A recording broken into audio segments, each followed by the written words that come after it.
All right, guys, so of course, you know, I'm from California, and right now I'm in New York City, and I've spent the last few days here in the city promoting Flip or Flop, Tarek's Flip Side, and my new show, Flipping 101, and it's been a really great experience, especially after everything I've dealt with the last few years. And right now I'm actually headed to do a podcast with Ryan Serhant for my new show, Life by Design, so I'm really excited about it. When it comes to success, everybody wants it fast, fast, fast, and that's me too. Like, I wanted it fast, and I got it pretty fast, but it took a lot of patience and a lot of persistence. So the first step is the persistence. You have to show up each and every day, do the same thing over and over and over, and build, build, build.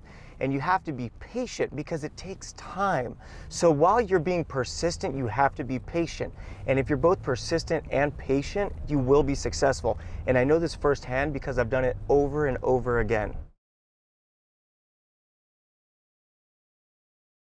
All right, Ryan, so I am a very long way from Southern California, so why don't we tell everybody where we're at? Right now, we are not in California. No. We are in New York City.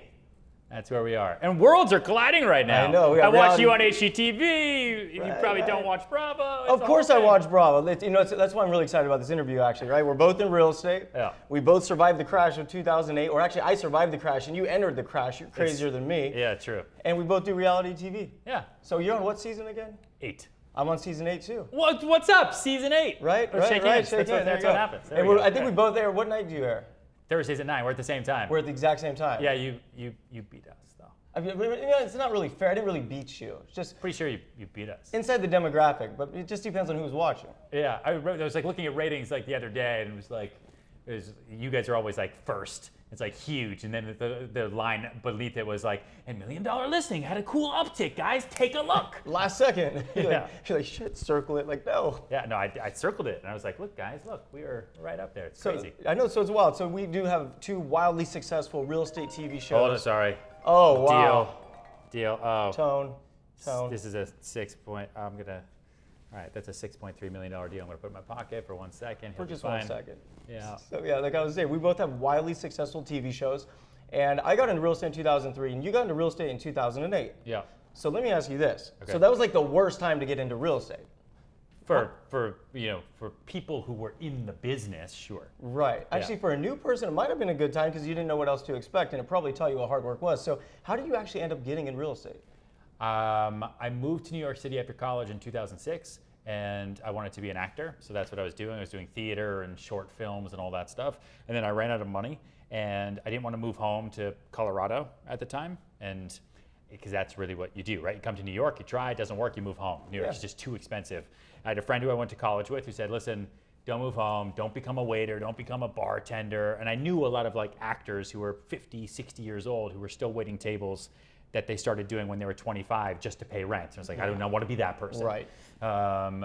Comfort, right? Comfort is death. So I had a friend who said, get your real estate license, right? Rent an apartment or 2 a month, pay your bills, and you have all the rest of the time of the world to do whatever you want, do your auditions and your little stuff. And so that was really the goal. And I got my license and I started the day Lehman Brothers filed for bankruptcy on September 15th, 2008.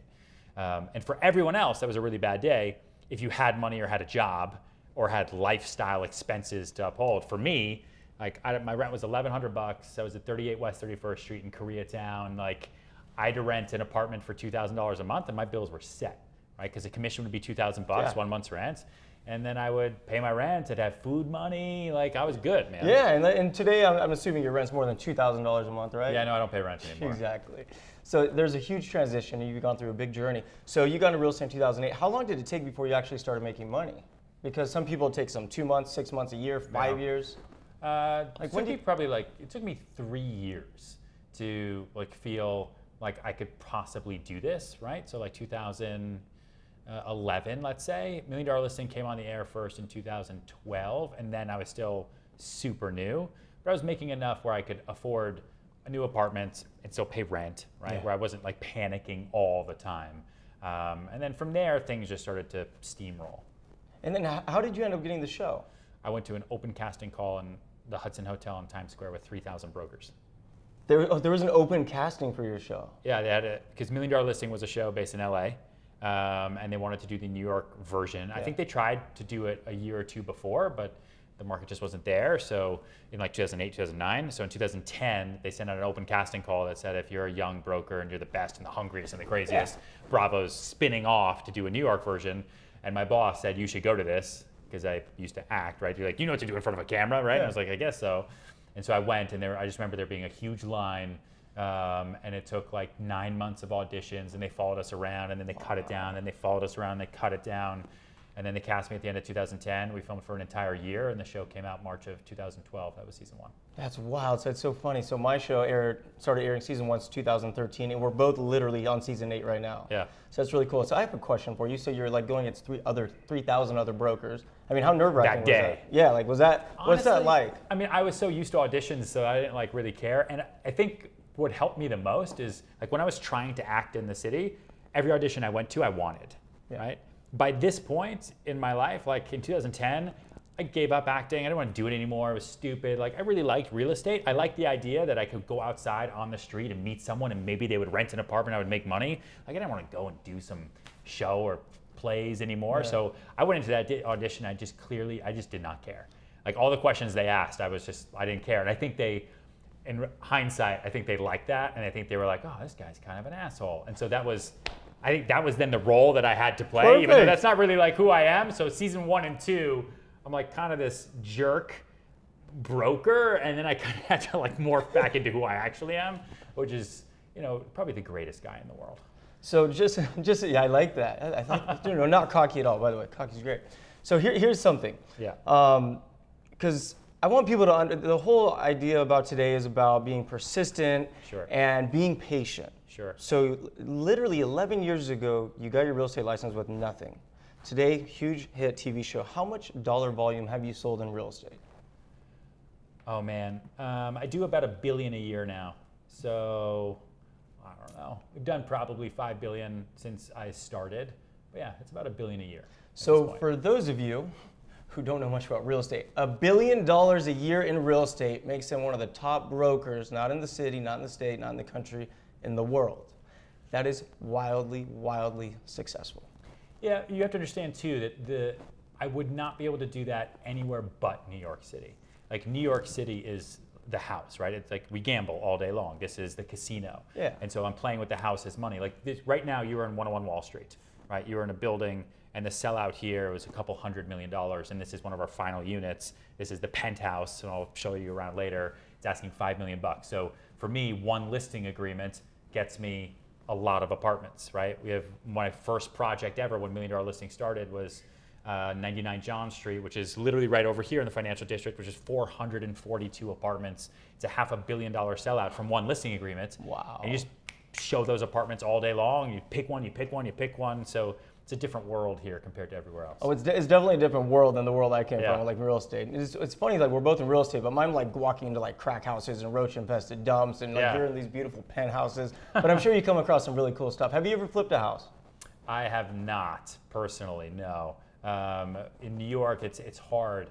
It's so capital intensive, and it takes so much time. Like I bought a townhouse. I have a baby now. He's had a baby, got married. Found a cool townhouse in Brooklyn. Bought it, and that renovation really, really fast is going to take me 2 years, and the renovation, and I'm not even tearing it down, the renovation is going to cost me like $2.5 million. Yeah. So like it's hard to flip in New York City. It's $2.5 million just for the inside, because the inside. There's no like yard and pool. No, there is a yard there, so but the yard is like $100,000. So it's just it is expensive, and it takes a lot of time. But you can do it. Like you can find estate sales. But the problem is it's New York, so like if you're selling an apartment or a home that is terrible, you know what it's worth, and so you still want to make a lot of money on it because it's still New York. So it's tricky.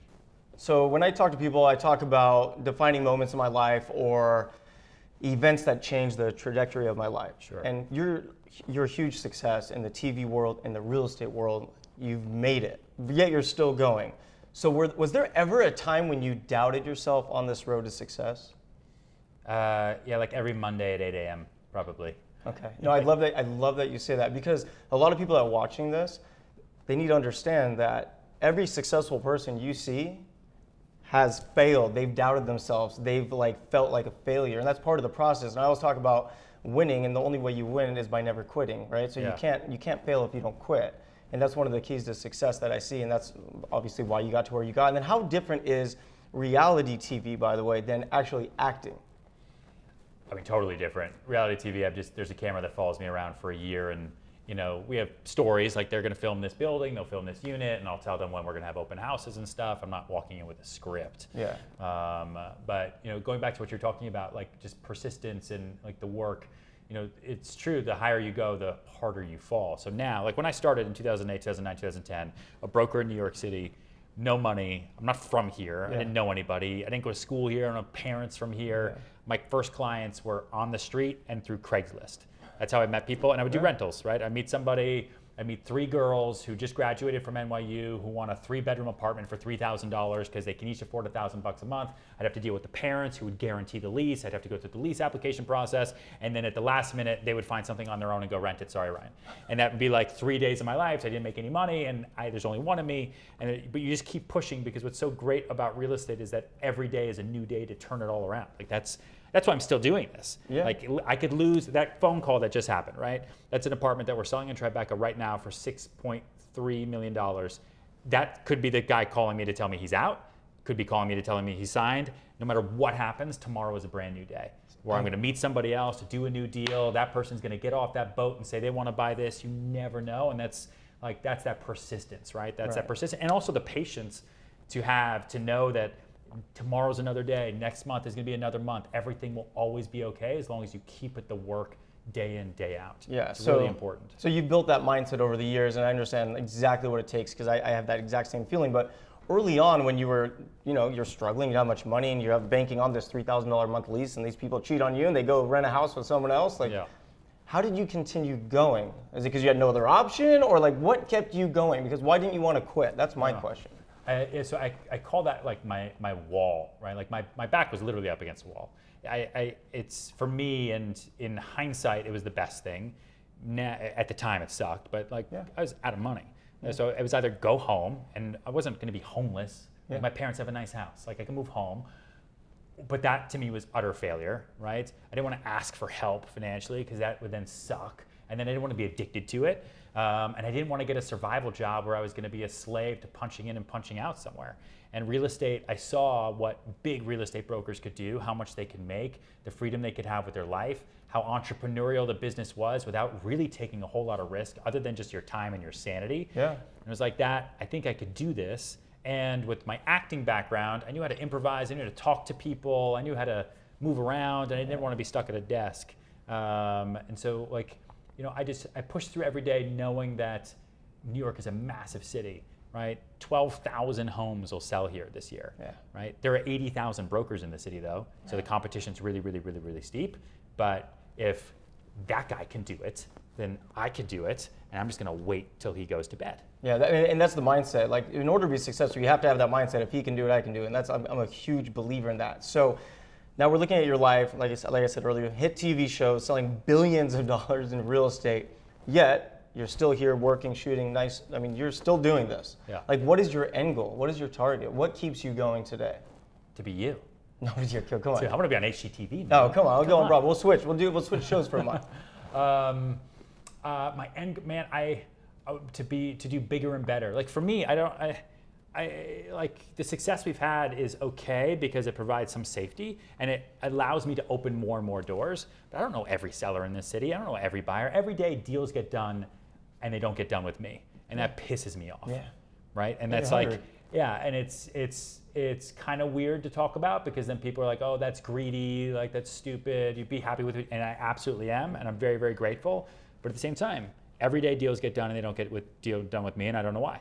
And I want to make sure that they all get done with me. And until they do, then I'm not going to stop. Otherwise, what's life for? Because eventually I'm going to be dead and there will be no more. Exactly. It'll be pure blackness. But that's the exact mindset it takes, though. People don't understand. It has to become an obsession. You have to want it more than anything in the world. And you're in two different worlds. You're in the TV world and the real estate world. Yeah. Obviously, you're killing it in the real estate world. When it comes to the TV world, are you looking to do more shows outside of $1 Million Listing? Are you looking to, what are you looking for in that world? Well, I think you and I are kind of a lot alike. You have, you plant a lot of seeds out there and then you see what grows. And then what grows works, and then you're going to wait for those branches, right? Keep pouring on it, figure out what works. So for me, planted a lot of seeds. I did a lot of different things. The real estate thing happened to work for some fucking reason.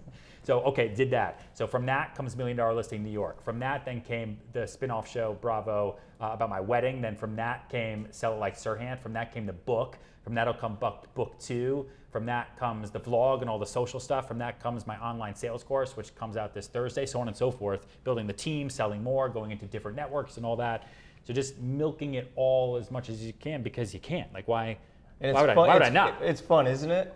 Like honestly, it is a lot of fun. Like people don't realize. I know you're doing all these different things, and I'm in the same boat. I'm doing all these different things. Yeah. But as chaotic and crazy as it is, I love everything that we do, and it's actually easier now running all of this than it was at the beginning when I first started everything. All right. So earlier I was talking about how much I love New York. I love the pace. I love the traffic. I love the noise. I love the people. Like.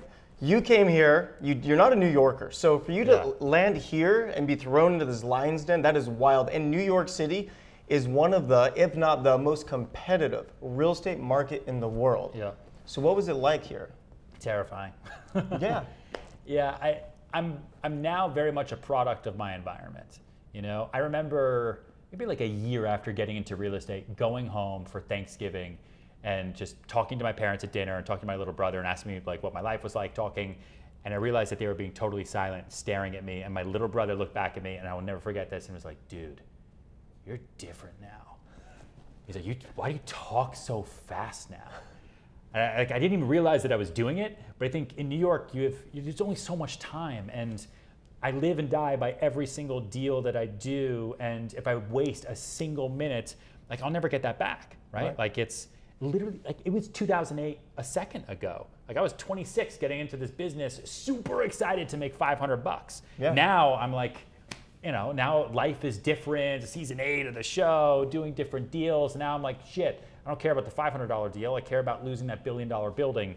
And that's important, but no one cared when I lost the $500 deal.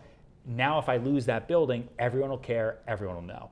So it's like, you get put onto a pedestal, and then you've got to figure out how to balance on top of that pedestal in New York City on one foot while doing backflips. And don't forget, you're doing all of this on TV, and the world is watching. Yeah. Commenting, Twittering. There's a lot of pressure. There really, really is. And a lot of people wonder like how you don't break, but it's all mindset. Yeah, no, I think this season I break, actually.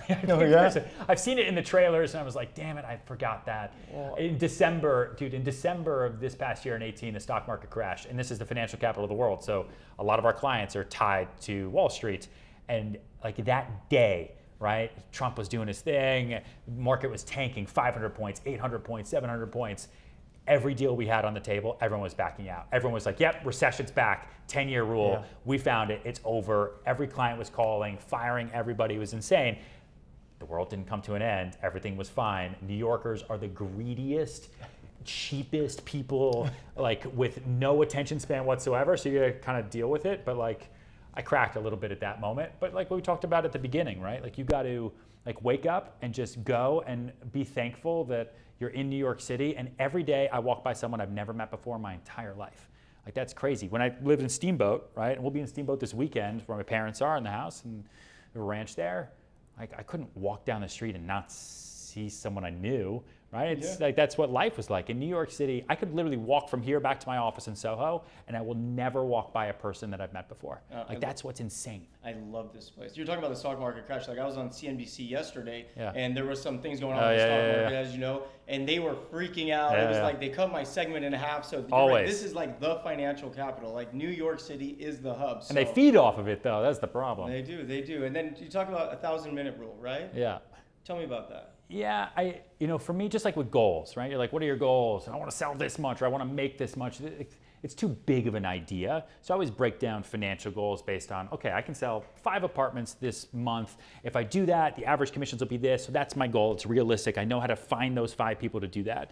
So for structuring your day, how do you not waste a minute? We talked about that a little bit. Like every minute I have is very, very important. So there's 24 hours, 60 minutes. That's 1,440 minutes in a day. You sleep 6 hours and you eat and stuff like that, right? You're basically left with 1,000 minutes a day to get shit done.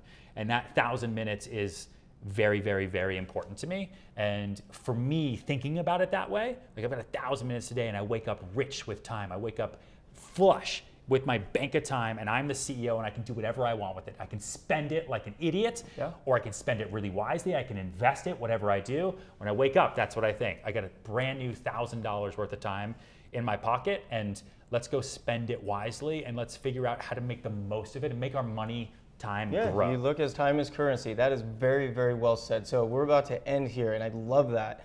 So I'm gonna ask you one last question. Shoot. What is still driving you today? Complete fear of failure.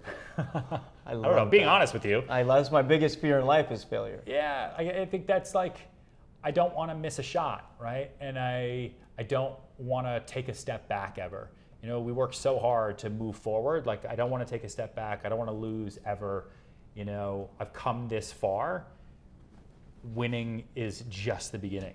So, I don't know. I think that's what pushes me. Sounds terrible. That's not terrible at New all. York is a dangerous place. People ask me all the time, what is your biggest fear in life? And I always say my biggest fear is failure, and I do everything humanly possible not to fail. Yeah. So I love everything you're doing. I love the story. I love that you're doing the season 8's on the air right now. We're on the air at the same time. Yeah, same time. You're killing real estate. Get 2 TVs and put them next to each other. So guys, we're gonna say bye now. Say bye, Ryan. See ya. Thank you so much for tuning in to Life by Design. We had a great time here in this beautiful penthouse in New York City. Ryan, it was a pleasure. Thank you so much. Absolutely.